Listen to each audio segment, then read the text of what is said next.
नमस्कार। आचार्य सलील चैनल में आप लोग का स्वागत है।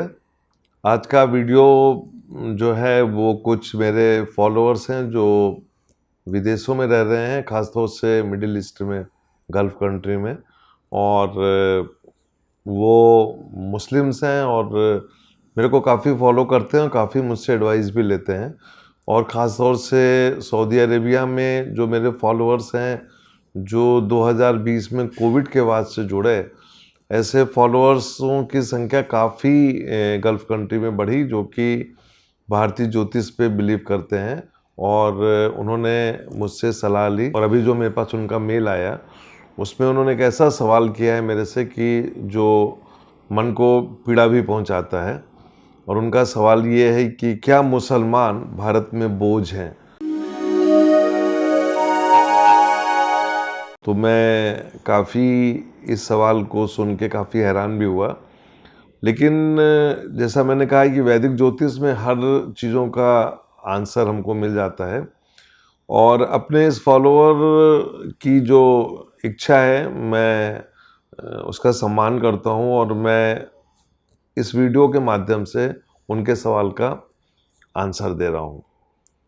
इस आंसर को देने के लिए मैं एक बार फिर भारत की कुंडली में जाऊंगा कि भारत की कुंडली में शनि की क्या स्थिति है, क्योंकि मैंने अक्सर बोला है कि जब भी हम मुस्लिम कम्युनिटी को देखते हैं तो हम शनि को देखते हैं कि शनि की क्या स्थिति है और ट्रांजिट में शनि कैसा है। उसके पहले मैं आपको बताना चाहता हूं कि भारत के करीबन 1 करोड़ मुसलमान जो हैं वो मिडिल ईस्ट में काम करते हैं, और वहाँ पे काम करने के बाद जो उनकी मेहनत मजदूरी होती है, वो मजदूरी जो होती है वो भारत के बैंकों में आती है। और वो मजदूरी जो है वो लगभग 7 से 8 लाख करोड़ रुपए है। मतलब आप ये सोचिए कि भारत के मुसलमान जब बाहर काम करने जाते हैं मुस्लिम कंट्रीज़ में, तो वहाँ की जो करेंसी है उस करेंसी को भारतीय करेंसी में कन्वर्ट करते हैं, और वो होता है भारत के बैंकों में। और भारत के बैंक में जो पैसा होता है वो इतना बड़ी संख्या में आता है कि मिनिस्टर ऑफ फाइनेंस को भी वो एक सपोर्ट होता है कि हमारे बैंक जो है रिच है।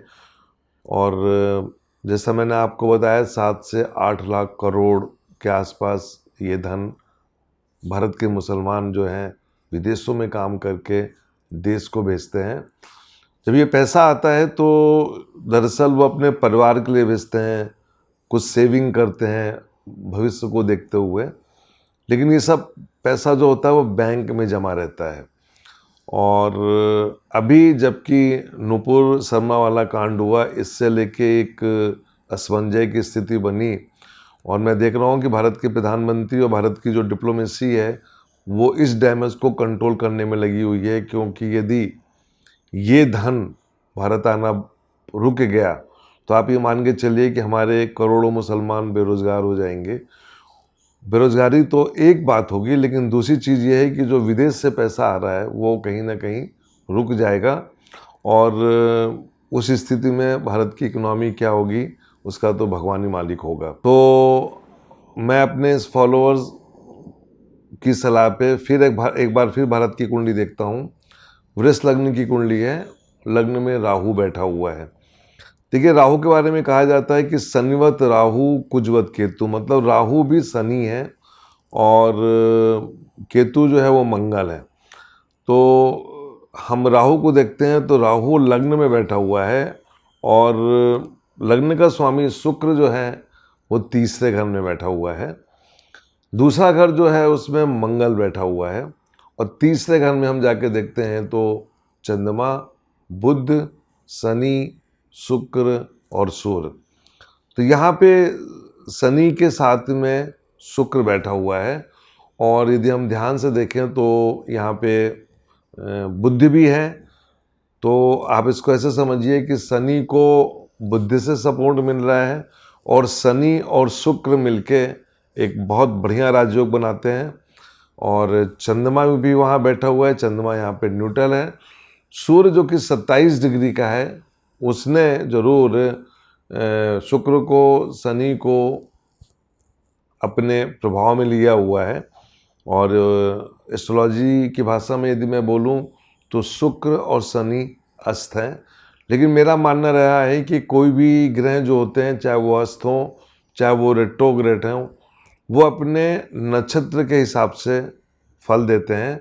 और यहाँ पे शनि जो बैठा हुआ है वो बुध के नक्षत्र में, शुक्र के सम में और गुरु के सप्तम में है। मतलब शनि में जो प्रभाव है वो कहीं ना कहीं गुरु का प्रभाव है।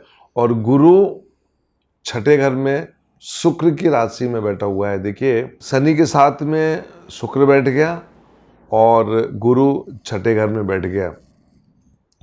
दुनिया चाहे कुछ भी बोले, लेकिन मैं आपको बताना चाहता हूँ कि राजनीति से यदि हम ऊपर हट जाएं और हम सभी विवादों से यदि हम ऊपर उठ जाएं, तो मेरा मानना है कि भारत का मुसलमान इस देश की बैकबोन है।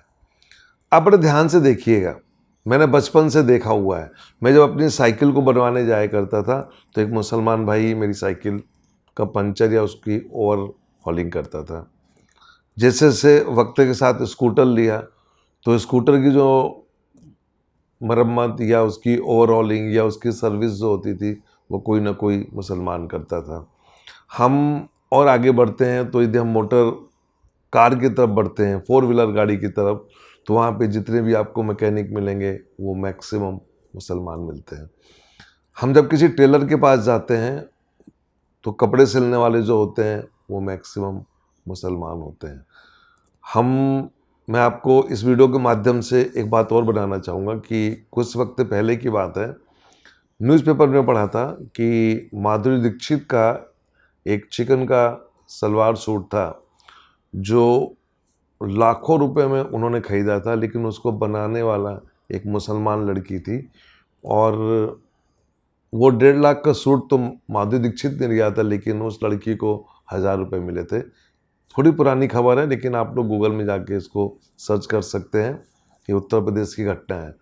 तो हम यदि और आगे बढ़ के देखें तो हमारे जितने भी मंदिर हैं, उन मंदिरों में जितना प्रसाद बनता है, फूल आते हैं, भगवान को मालाएं चढ़ाई जाती हैं, फूल समर्पित किए जाते हैं। यदि आप बहुत ध्यान से देखेंगे तो उसमें कहीं ना कहीं मुसलमान भाई होते हैं।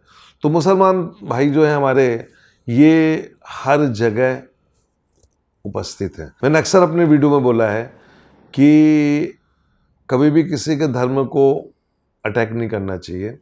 और ये भले ये मुसलमान भाई हमारे हैं, जो भी हैं, इनके पूर्वज कभी न कभी हिंदू थे, जो औरंगजेब या उसके पहले इस्लाम कबूल करके और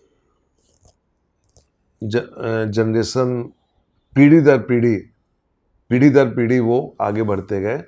और मेरा ये मानना रहा है कि यदि हम राजनीति से ऊपर हट के देखें तो ये इस कौम ने इस देश के लिए बहुत किया है।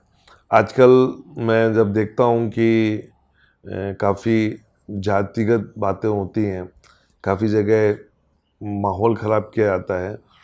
इसमें एक आम हिंदू या आम मुसलमान इसमें नहीं इन्वॉल्व होता, इसमें राजनीति इन्वॉल्व होती है।